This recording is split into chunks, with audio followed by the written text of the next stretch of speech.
Abraham Lincoln जब America का president बना तो एक दिन वो अमेरिका के सेनेट में गया। तो एक सेनेटर ने खड़े होकर कहा, mister president, your father was a good cobbler, यानी आपके वालिद बहुत अच्छा जूता बनाते थे। And I am still wearing the shoes prepared by your father, यानी मैंने आज भी वो जूता पहना हुआ है जो तुम्हारे वालिद ने बनाया था। तो इस बात को अब्राहम लिंकन ने तहम्मुल के साथ सुना और इसका बहुत ही अच्छा जवाब दिया। इस बात पर अब्राहम लिंकन ने कहा, thank you sir for appreciating my father, कि आपका शुक्रिया, आपने मेरे वालिद की तारीफ़ की।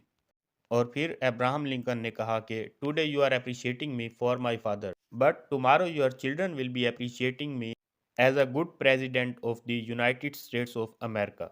और अगर अब्राहम लिंकन हमारे साहब बहादुरों की तरह नेगेटिव मेंटेलिटी का मालिक होता तो शायद वो उन सेनेटर्स के साथ बिल्कुल वैसा ही करता जैसा पाकिस्तान के सेनेटर्स के साथ कुछ ट्वीट करने पर किया जा रहा है। जहां एक तरफ अब्राहम लिंकन ने एक सेनेटर को अपने वालिद को कोबलर कहने पर बुरा नहीं माना, वहीं पर हमारे सेनेटर्स के साथ एक ट्वीट करने पर उन्हें नंगा करके मारा जाता है। और तो और हमारे साहब बहादुर आजकल ये बयान भी दे रहे हैं कि मैं घर में घुसकर मारूंगा। आजकल न्यूजीलैंड की क्रिकेट टीम पाकिस्तान में एक टेस्ट सीरीज खेलने के लिए आई हुई है, लेकिन यहाँ पर दहशतगर्दी के डर से दूसरा टेस्ट जो मुल्तान में होना था वो अब दहशतगर्दी के डर से मुल्तान से कराची में मुंतकिल कर दिया गया है। जबकि दूसरी तरफ हमारे साहब बहादुर आजकल ये बढ़ के मार रहे हैं कि मैं घर में घुसकर मारूंगा। पता नहीं ये साहब बहादुर किसको और कैसे घर में घुसकर मारेंगे। जिनसे अपने घर का अमन अमान कायम नहीं रखा जा रहा, वो दूसरों को कह रहे हैं कि हम तुम्हें घर में घुसकर मारेंगे। यहाँ पर मैं साहब बहादुर के इस जुमले के जवाब में फ़कत इतना कहना चाहूँगा कि ज़ात दी किरड़ी ते शतीरा नाल जप्फे। और इस तरह की बढ़के मारने वालों को मैं फ़कत इतना ही कहना चाहूँगा कि भाई, इस तरह की बढ़के मारने से पहले अपना स्टेटस इज़राइल के जितना ही बना लो। इज़राइल जो कि वेस्ट एशिया में एक डॉट जितना मुल्क है, लेकिन पूरी दुनिया में किसी की जुर्रत नहीं है कि कोई उसकी तरफ आंख उठाकर भी देखे।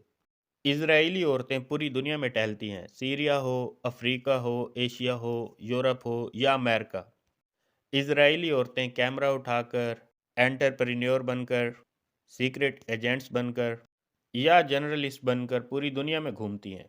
और पूरी दुनिया में किसी की मजाल ही नहीं है कि कोई यहूदी औरत के ऊपर हाथ रख दे। और अगर कोई भूल कर या गलती से किसी यहूदी औरत पर हाथ रख भी दे, और अगर उस हाथ रखने वाले की कोई जनरेशन मार्स पर भी रह रही होगी, तो यहूदी उसे मार्स पर से ढूंढ कर मारेंगे। तो यहाँ पर साहब बहादुर के लिए मेरा फ़कत इतना ही पैगाम है कि साहब बहादुर, इस तरह की बढ़के मारने के लिए ज़रूरी है कि पहले आपके पास इज़राइल जितनी पावर होनी चाहिए। आप अपने मुल्क में दो डिफरेंट वेन्यूज़ पर दो टेस्ट मैच करा नहीं सकते और बातें करते हैं घर में घुसकर मारने की।